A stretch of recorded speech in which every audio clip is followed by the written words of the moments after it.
সে কারণে আপনাদেরকে ধন্যবাদ জানাচ্ছি। এবং জুলাই বিপ্লব পরবর্তী আমরা এই ধরনের সাংবাদিকতা দেখতে চেয়েছিলাম যে জাতির কাছে সত্য জিনিসটা তুলে ধরবে। বিশেষ করে এখানে প্রিন্ট মিডিয়া সাংবাদিকরা আছেন, ইলেকট্রনিক মিডিয়া সাংবাদিকরা আছেন, মাল্টিমিডিয়া বিভাগের সাংবাদিকরা আছেন। আমরা সবাইকে ঢাকা বিশ্ববিদ্যালয় কেন্দ্রীয় ছাত্র সংসদের পক্ষ থেকে আন্তরিকভাবে ধন্যবাদ জানাচ্ছি। এবং গতকালকে আমরা মাসব্যাপী কর্মসূচি ঘোষণা করেছি গণভোটে হাঁকে বিজয়ী করার জন্য।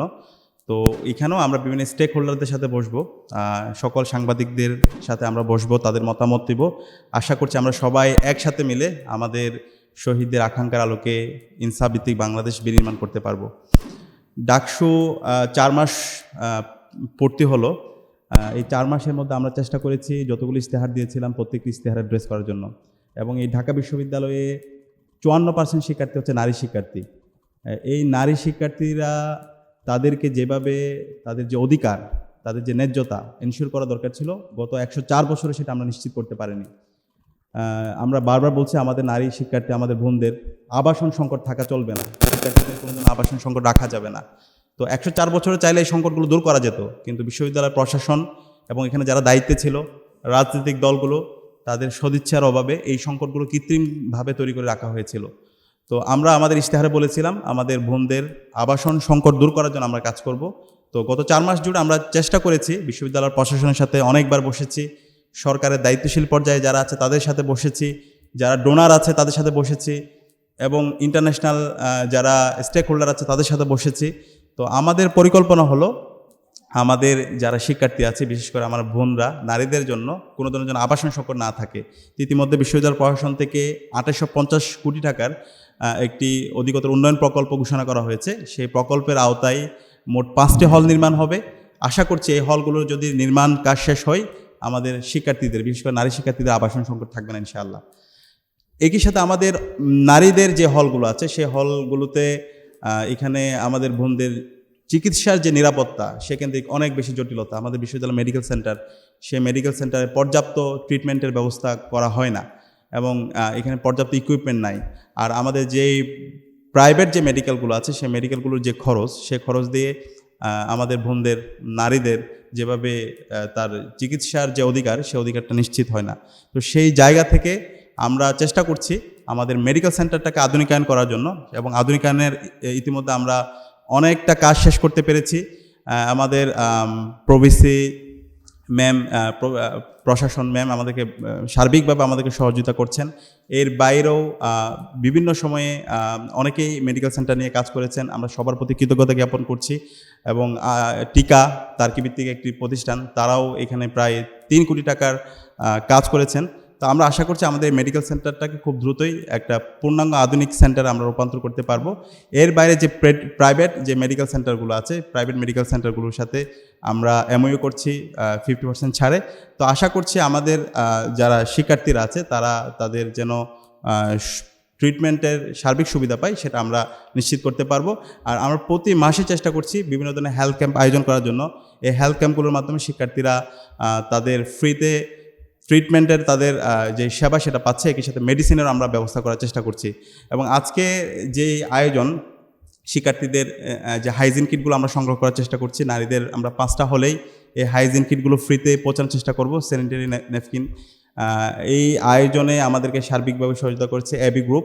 আমরা ঢাকা বিশ্ববিদ্যালয় কেন্দ্রীয় ছাত্র সংসদের পক্ষ থেকে আন্তরিকভাবে ধন্যবাদ জানাচ্ছি। আর আমাদের শিক্ষার্থীদের একটা বড় সংকট হচ্ছে পরিবহন কেন্দ্রিক। আমাদের 3টি হল ক্যাম্পাসের বাইরে আছে, সোফিয়া কামাল হল, শামসুন নাহার হল এবং ফজিলাতুন্নেসা মুজিব হল। তো এই 3টা হলের শিক্ষার্থীদের আসা যাওয়ার ক্ষেত্রে অনেক বেশি ব্যাগ পোহাতে হয়। আমরা শিক্ষার্থীদের জন্য খুব দ্রুত আধুনিক বাসের ব্যবস্থা করছি, যে বাসের মধ্যে সব ধরনের ফ্যাসিলিটিস থাকবে। বাসের মধ্যে এসি তো অবশ্যই থাকবে, বাসের মধ্যে শিক্ষার্থীদের ওয়াইফাই থেকে শুরু করে যা যা ফ্যাসিলিটিস থাকে সেই ধরনের ফ্যাসিলিটি সম্পন্ন আমরা বাসের ব্যবস্থা করছি। এবং খুব দ্রুতই শনিবারের বাস, যেটা শিক্ষার্থীদের দীর্ঘদিনের দাবি, সেটাও আমরা চালু করছি। তো সব মিলিয়ে শিক্ষার্থীদের কাছে যে আমরা কমিটমেন্টগুলো দিয়েছিলাম, আশা করছি আমরা প্রত্যেকটা কমিটমেন্ট বাস্তবায়ন করে শিক্ষার্থীদের জন্য চমৎকার একটি পরবর্তী যারা ক্যাম্পাসে আসবে তাদের জন্য চমৎকার একটা ক্যাম্পাস আমরা রেখে যাব। এবং এই ক্যাম্পাসে শিক্ষার্থীরা তাদের স্বপ্নের ক্যাম্পাস, যেই স্বপ্ন নিয়ে তারা ক্যাম্পাসে আছে, সেই প্রত্যাশিত ক্যাম্পাস তারা পাবে ইনশাআল্লাহ। তো আজকের এই আয়োজনে উপস্থিত হওয়ার জন্য আজকের অতিথি এবং সাংবাদিক বন্ধু এবং শামসুন নাহার হল সংসদের নেতৃবৃন্দ সবাইকে ধন্যবাদ জানাই। আমি So do not take your menstrual health lightly. Do not take it casually. Take it seriously.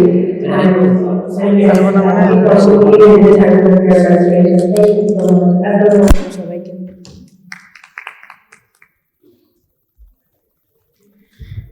ধন্যবাদ ম্যামকে আমাদের মাঝে বক্তব্য প্রদান করার জন্য। আমরা সকলেই জানি একটা টাইমে আমাদের ভিতরে এইরকম একটা ট্যাবু কাজ করতো যে মেয়েদের স্বাস্থ্য সুরক্ষা নিয়ে বা মেনস্ট্রুয়েশন প্রসেস নিয়ে আমরা যখন কথা বলতে যাই তখন আর কি কথা বলতে গেলে মেয়েরাও লজ্জা সংকোচ বোধ করতো এবং মানুষ আসলে কথা বলতে এটা নিয়ে লজ্জা বোধ করতো, কিন্তু এটা আসলে লজ্জার কিছু না, বরঞ্চ এটা আমাদের একটা স্বাস্থ্য সুরক্ষার একটা বিষয়।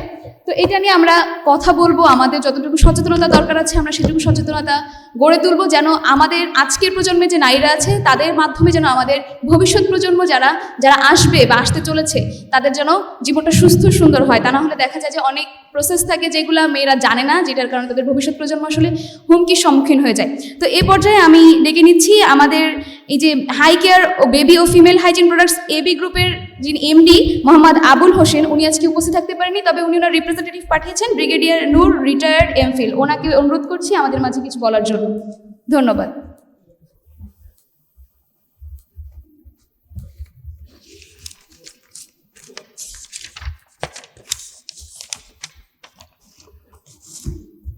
বিসমিল্লাহির রহমানির রহিম। সম্মানিত ভিপি, ঢাকা বিশ্ববিদ্যালয় কেন্দ্রীয় ছাত্র সংসদ, অভ্যাগত অতিথিবৃন্দ এবং আমার সাংবাদিক ভাই ও বোনেরা, আসসালামু আলাইকুম। আপনারা হয়তো অনেকেই অবগত আছেন যে এবি গ্রুপ বাংলাদেশের একটি স্বনামধন্য প্রতিষ্ঠান। এবি গ্রুপ তার অন্যান্য পণ্যের পাশাপাশি নারী এবং শিশুদের জন্য বিভিন্ন হাইজিন প্রোডাক্ট তৈরি করছে এবং বাজারজাত করছে। আমরা দৃঢ়ভাবে বিশ্বাস করি যে একজন সুস্থ নারী মানেই আগামী সুস্থ প্রজন্ম। এটা আমরা মনে প্রাণে ধারণ করি এবং এটাকে ধারণ করেই আজকে এবি গ্রুপ তার কর্পোরেট সোশ্যাল রেসপন্সিবিলিটির আওতায় ঢাকা বিশ্ববিদ্যালয়ে আমাদের প্রাণপ্রিয় নারী শিক্ষার্থীদের জন্য এই স্যানিটারি ন্যাপকিন বিতরণ ক্যাম্পেইনে অংশগ্রহণ করছে। আমি আশা করি আজকের এই ক্যাম্পেইন আমাদের প্রিয় নারী শিক্ষার্থীদেরকে আরও সচেতন করবে এবং এই ক্যাম্পেইনের মাধ্যমে তারা উপকৃত হবেন, আমাদের ভবিষ্যৎ প্রজন্ম উপকৃত হবে।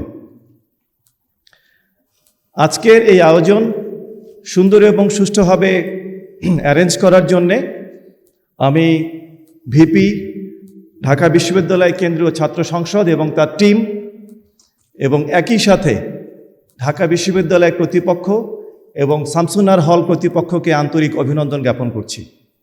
একই সাথে আমি আন্তরিক কৃতজ্ঞতা এবং ধন্যবাদ জ্ঞাপন করছি যারা এখানে বিভিন্ন ইলেকট্রনিক এবং প্রিন্ট মিডিয়ার পক্ষ থেকে আসছেন। আমরা আন্তরিকভাবে দুঃখিত, আমাদের প্রোগ্রামটা শুরু করতে একটু দেরি হয়েছে, কিছুটা রেস্ট্রিকশন ছিল, তো এই জন্য আমি আন্তরিকভাবে দুঃখ প্রকাশ করছি। ইনশাআল্লাহ ভবিষ্যতে এবি গ্রুপের এই প্রোডাক্ট নিয়ে আগামীতে অন্য কোথাও হাজির হবে ইনশাআল্লাহ, সেই শুভকামনা থাকলো। আপনারা সবাই ভালো থাকবেন, সুন্দর থাকবেন, সুস্থ থাকবেন। সবাইকে ধন্যবাদ। আসসালামু আলাইকুম।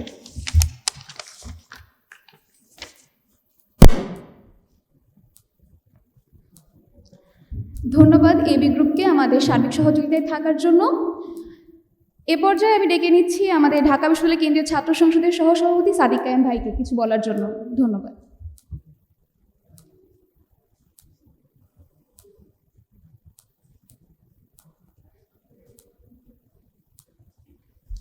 আসসালামু আলাইকুম রহমতুল্লাহ। প্রথমেই সাংবাদিক বন্ধুদের আন্তরিকভাবে ধন্যবাদ জানাচ্ছি। ডাকসু প্রতিদিনেই আমাদের 5 থেকে 6টা কাজ, বিভিন্ন ধরনের আমরা প্রজেক্ট নিয়ে কাজ করছি।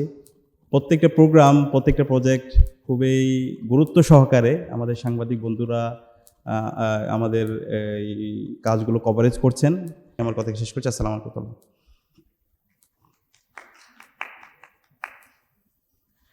ধন্যবাদ সাদিক কায়েম ভাইকে আমাদের মাঝে এত সুন্দর কিছু কথা বলার জন্য। কিন্তু ভাই, আমাদের সাধারণ শিক্ষার্থীদের হল সংসদে একটা সমস্যা ছিল, সেটা হচ্ছে আমাদের ঢাকা বিশ্ববিদ্যালয়ের এরিয়ার ভিতরে মেয়েদের ছাত্রী হলগুলো যেগুলো আছে সেখানে মেডিকেল ইকুইপমেন্ট বা মেডিকেল যেই নেসেসারি যেই মেডিসিনগুলো এগুলো পাওয়া যায় না। তো আশা করি আপনি এদিকে সুদৃষ্টি দিবেন যেন আমাদের এদিকে একটা মেডিকেল স্টোর হয় যেখান থেকে আমরা আমাদের প্রয়োজনীয় যেই মেডিসিনগুলো আছে এগুলো পেতে পারি। ইতিমধ্যে আমাদের মাঝে এসে উপস্থিত হয়েছেন অধ্যাপক ডক্টর সাইমা হক বিদিশা, প্রভিসি প্রশাসন, ঢাকা বিশ্ববিদ্যালয়, এবং আমাদের প্রাধ্যক্ষ নাসরিন সুলতানা ম্যাম, ঢাকা বিশ্ববিদ্যালয় শামসুন্নাহার হল। ওনাদের দুজনকে আন্তরিকভাবে অনুরোধ জানাচ্ছি আমাদের মঞ্চে আসন গ্রহণের জন্য। করতালির মাধ্যমে তাদেরকে মঞ্চে আহ্বান করছি।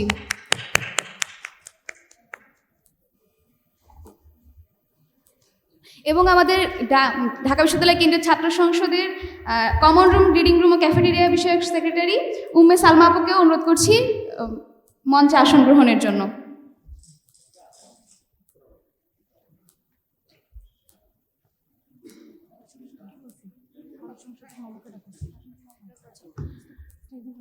আচ্ছা, শামসুন্নাহার হল সংসদের সাধারণ সম্পাদক সামিয়া মাসুদ মামাকে অনুরোধ জানাচ্ছি আমাদের মাঝে এসে উপস্থিত হয়ে মঞ্চে আসার জন্য।